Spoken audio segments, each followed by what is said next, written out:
the countenance of Jesus. With thy countenance, says the word.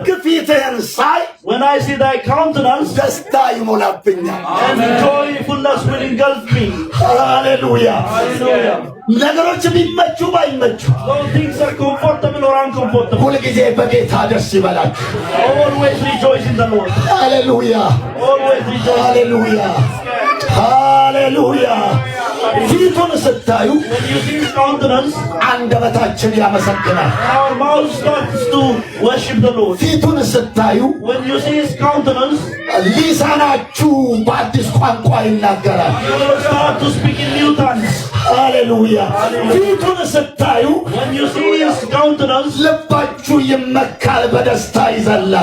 heart starts to jump and it will be confident of the Lord. And our heart will not be troubled. Even the earth is shaken. Even the mountains are carried away unto the ocean. Our heart will settle by the Lord. Even mighty kings rise up their nuclear arms. Though many kinds of problems come upon this earth, when I see the countenance of my Lord, it's all happiness. It's all happiness.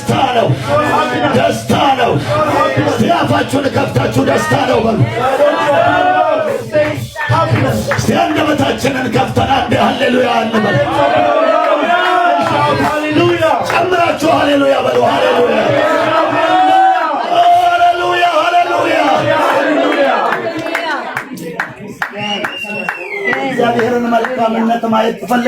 You want to see the goodness of the Lord?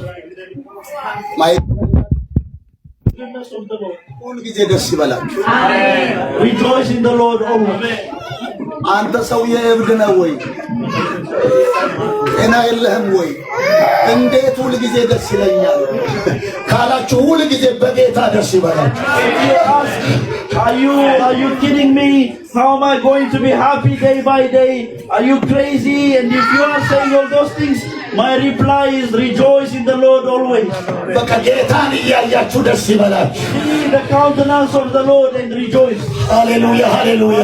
ክብሩን እያያችሁ ደስ ይበላችሁ። His glory and rejoice. ሃሌሉያ ሃሌሉያ። ዘንድሮ ኢየሱስን የማያይ ሰው አይኑር። This year let it not be even a single person who will not see Jesus. ጠዋትም ማታም ኢየሱስ ይታይ። And morning and during the day and in the morning you shall see Jesus.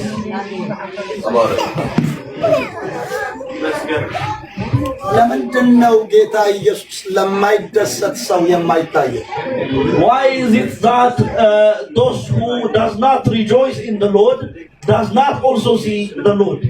ለምንድን ነው የማይታየው? Why is it that they don't rejoice, they don't see his countenance? ሁሉን የሚችል አምላክ Is the God who is able to do all things. ጋር ሲመጣ ሰው When people come to this God, ብሎ ቢመጣ if they are coming with some distress things which have no joy, እኔ ጋር እንደዚህ አይመጣም። the Lord will send you back. You shall not come to me in such a way. ወደ ኋላ ተመለስና ፊትን አስተካክለናል። The Lord will tell you to go back and reform your face somehow and come back. ወንድሞች እህቶች Brothers and sisters, እንኳን ኢየሱስ ጋር ቀርቶ አንድ ንጉስ ጋር ሲቀረብ ፕሮቶኮል አለ። you see, even let alone coming unto Jesus, even when you come unto a worldly king, there is a protocol which you have to fulfill. አንድ ጠቅላይ ሚኒስትር አንድ የምድር ፕሬዝዳንት ፊት እንዲህ ጭምድድ እንድትሉ አይፈቀድም። Even when you come into some prime minister or some king in this world, no one will let you in if your face is like long face. ሱፍ ለብሳችሁ You have to have a good dress. You have to have a suit with very good tie. ሳቅ ባይመጣም እየሳቃችሁ So you don't feel like laughing, but you have to show a smile somehow. ለአንድ ሰው ክብር For the glory of one man. ወደ መጽሐፍ ቅዱስ ልመልሳችሁ። But let me turn you back to the Bible. በአስቴር ዘመን በነ መርዶክዮስ ዘመን የሞት አዋጅ ታወጀ። In the time of Esther, in the time of Mordecai, there was an issue which went out, an issue of death. አይሁድ ይገደላል ተብሎ ደብዳቤው በሱሳ ላይ ተለጠፈ። In the Susa wall, there was an announcement which was made, and that announcement was that all the Jews shall be wiped out. ወዲያው መርዶክዮስ ልብሱን ቀደደ። Now Mordecai tore down his clothes, ማቅ ለበሰ። and he put on clothes of weeping, እየጮኸ and he was shouting. ወደ ከተማው መሃል ደረሰ። He ran into the center of the city, እየጮኸ and he was shouting. ወደ ንጉሥ በር ደረሰ። And then he went into the doorsteps of the king. ንጉሥ በር ጋር And the doorsteps of the king, ማቅ ለብሶ መግባት አይቻልም። you cannot get in with weeping, with sackcloth.